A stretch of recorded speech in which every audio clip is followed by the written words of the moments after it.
اے خداوند خفا نہ ہونا اگر میں ایک دفعہ اور عرض کروں۔ ہمارے لیے آج کی پہلی تلاوت تکوین کی کتاب 18واں باب 20ویں سے 32ویں آیت مقدسہ۔ ایک روز خداوند نے ابراہیم سے کہا کہ سدوم اور عمورہ کا شور بڑھ گیا اور ان کا جرم نہایت سنگین ہو گیا ہے، اس لیے میں اب جا کر دیکھوں گا کہ کیا انہوں نے سراسر ویسا ہی کیا ہے جیسا شور مجھ تک پہنچا ہے، نہیں تو میں دریافت کروں گا۔ تب وہ مرد وہاں سے پھر کر سدوم کی طرف چلے، پر ابراہیم خداوند کے سامنے ہی کھڑا رہا اور نزدیک جا کر اس سے کہا، کیا تو نیک کو بد کے ساتھ ہلاک کرے گا؟ اگر 50 راست باز آدمی اس شہر میں ہو، کیا وہ بھی سب کے ساتھ ہلاک ہوں گے؟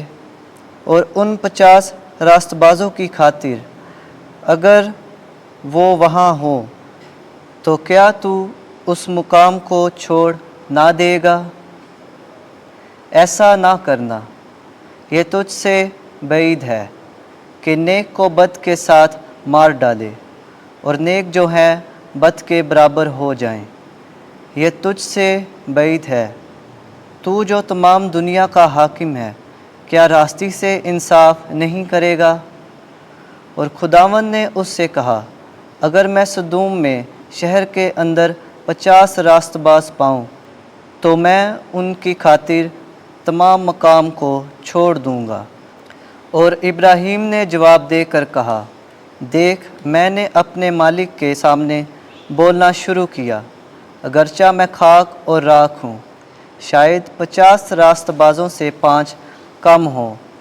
کیا 5 کم ہونے کی وجہ سے تو تمام شہر کو نیست کرے گا؟ اور اس نے کہا، اگر میں وہاں 45 پاؤں تو اسے نیست نہ کروں گا۔ اور پھر اس نے اس سے کہا، اگر وہاں 40 پائے جائیں۔ اس نے کہا، میں ان 40 کی خاطر بھی اسے نیست نہ کروں گا۔ پھر اس نے کہا، اے خداوند اگر میں بولوں تو خفا نہ ہونا، شاید وہاں 30 پائے جائیں۔ اس نے جواب میں کہا، اگر میں وہاں 30 پاؤں تو میں یہ نہ کروں گا۔ اس نے کہا، میں نے اپنے مالک کے سامنے بولنے میں گستاخی کی ہے، اگر وہاں 20 پائے جائیں۔ وہ بولا، میں 20 کی خاطر اسے نیست نہ کروں گا۔ تب اس نے کہا، خداوند خفا نہ ہونا اگر میں فقط ایک دفعہ اور عرض کروں کہ اگر وہاں 10 پائے جائیں۔ وہ بولا، میں 10 کی خاطر بھی اسے نیست نہ کروں گا۔ اور جب خداوند ابراہیم سے باتیں کر چکا تو چلا گیا اور ابراہیم اپنے مسکن کو پھرا۔ پاک کلام کے پڑھے اور سنے جانے پر خدا کی برکت ہو۔ زبور 138 جماعتی جواب۔ اے خداوند جس دن میں نے پکارا تو نے میری سن لی۔ اے خداوند میں اپنے سارے دل سے تیرا شکر کروں گا، کیونکہ تو نے میرے منہ کا کلام سنا ہے۔ میں فرشتوں کے سامنے تیری مدح سرائی کروں گا، میں تیری مقدس ہیکل کی طرف رخ کر کے سجدہ کروں گا۔ جماعتی جواب۔ اے خداوند جس دن میں نے پکارا تو نے میری سن لی۔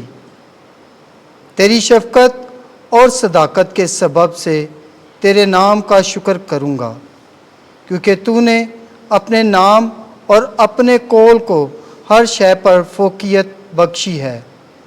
جس دن میں نے پکارا تو نے میری سن لی، تو نے مجھ میں تقویت بڑھائی۔ جماعتی جواب۔ اے خداوند جس دن میں نے پکارا تو نے میری سن لی۔ یقیناً خداوند محتال ہے، پھر بھی پست حال پر نگاہ کرتا ہے اور مغرور کو دور سے پہچان لیتا ہے۔ حالانکہ میں دکھ کے بیچ چلتا ہوں تو بھی تو مجھے محفوظ رکھتا ہے۔ تو میرے اعداد کے قہر کے خلاف ہاتھ بڑھاتا ہے۔ جماعتی جواب۔ اے خداوند جس دن میں نے پکارا تو نے میری سن لی، تیرا دست راست مجھے بچا لیتا ہے۔ خداوند میرے لیے آغاز کردہ کام انجام دے گا۔ اے خداوند تیری شفقت ابد تک قائم ہے، اپنی دستکاری کو ترک نہ کر۔ جماعتی جواب: اے خداوند جس دن میں نے پکارا تو نے میری سن لی۔ خدا نے ہمیں بھی اس کے ساتھ زندہ کیا ہے، اس نے ہمارے سب گناہ بخش دیے ہیں۔ ہمارے لیے آج کی دوسری تلاوت مقدس پالوس رسول کا خط کلسیوں کے نام، اس کا دوسرا باب 12ویں تا 14ویں آیات مقدسہ۔ اے بھائیو، تم مسیح کے ساتھ بپتسمہ میں داخل ہوئے اور اسی میں تم خدا کی قدرت پر ایمان لا کر جس نے اسے مردوں میں سے زندہ کیا اسی کے ساتھ جی اٹھے، اور اس نے تمہیں بھی جو گناہوں اور اپنے جسم کی نامختونی کے سبب سے مردہ تھے اس کے ساتھ زندہ کیا، اور اس نے حکموں کی وہ دستاویز مٹا ڈالی جو ہماری بابت اور ہمارے خلاف تھی، اور اس کو کیلوں سے صلیب پر جڑ کر سامنے سے ہٹا دیا۔ پاک کلام کے پڑھے اور سنے جانے پر خداوند کی برکت ہو۔ خداوند آپ کے ساتھ ہو۔ انجیل مقدس لوکا کے مطابق اے خداوند تیری تمجید ہو۔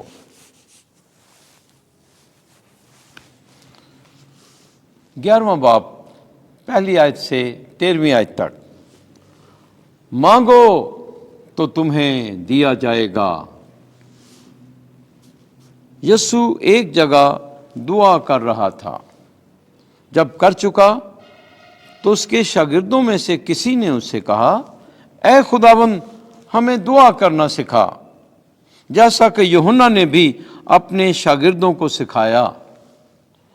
اس نے ان سے کہا کہ جب تم دعا کرو تو کہو، اے باپ تیرے نام کی تقدیس ہو، تیری بادشاہی آئے، ہمارے روزینہ کی روٹی روز مرہ ہمیں دیا کر، اور ہمارے گناہ ہمیں بخش، کیونکہ ہم بھی اپنے ہر ایک قرض دار کو بخشتے ہیں، اور ہمیں آزمائش میں پڑنے نہ دے۔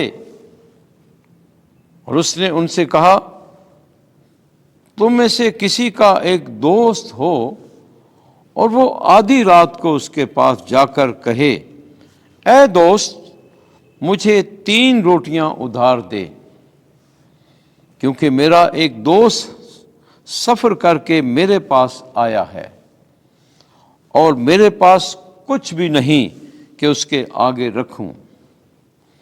اور وہ اندر سے جواب میں کہے کہ مجھے تکلیف نہ دے کہ اب دروازہ بند ہے اور میرے بچے میرے ساتھ بچھونے پر ہیں، میں اٹھ نہیں سکتا کہ تجھے دوں۔ میں تم سے کہتا ہوں، اگر وہ اس سبب سے کہ اس کا دوست ہے اٹھ کر نہ دے سکے، مگر اس کی بے حیائی کے سبب سے، تو جو کچھ درکار ہے اسے دے گا۔ پس میں تم سے بھی کہتا ہوں، مانگو تو تمہیں دیا جائے گا، ڈھونڈو تو پاؤ گے، کھٹکھٹاؤ تو تمہارے لیے کھولا جائے گا۔ کیونکہ ہر ایک جو مانگتا ہے اسے دیا جاتا ہے، اور جو ڈھونڈتا ہے وہ پاتا ہے، اور جو کھٹکھٹاتا ہے اس کے لیے کھولا جائے گا۔ تم میں کون سا باپ ایسا ہے کہ جب بیٹا روٹی مانگے تو اسے پتھر دے، یا مچھلی مانگے تو مچھلی کے بدلے اسے سانپ دے، یا انڈا مانگے تو اسے بچھو دے؟ پس جب تم برے ہو کر اپنے بچوں کو اچھی چیزیں دینا جانتے ہو تو کس قدر زیادہ تمہارا آسمانی باپ انہیں جو اس سے مانگتے ہیں نیک روح کیوں نہ دے گا۔ انجیل مقدس کے وسیلے سے ہمارے گناہ معاف کیے جائیں۔ اے مسیح تیری ستائش ہو۔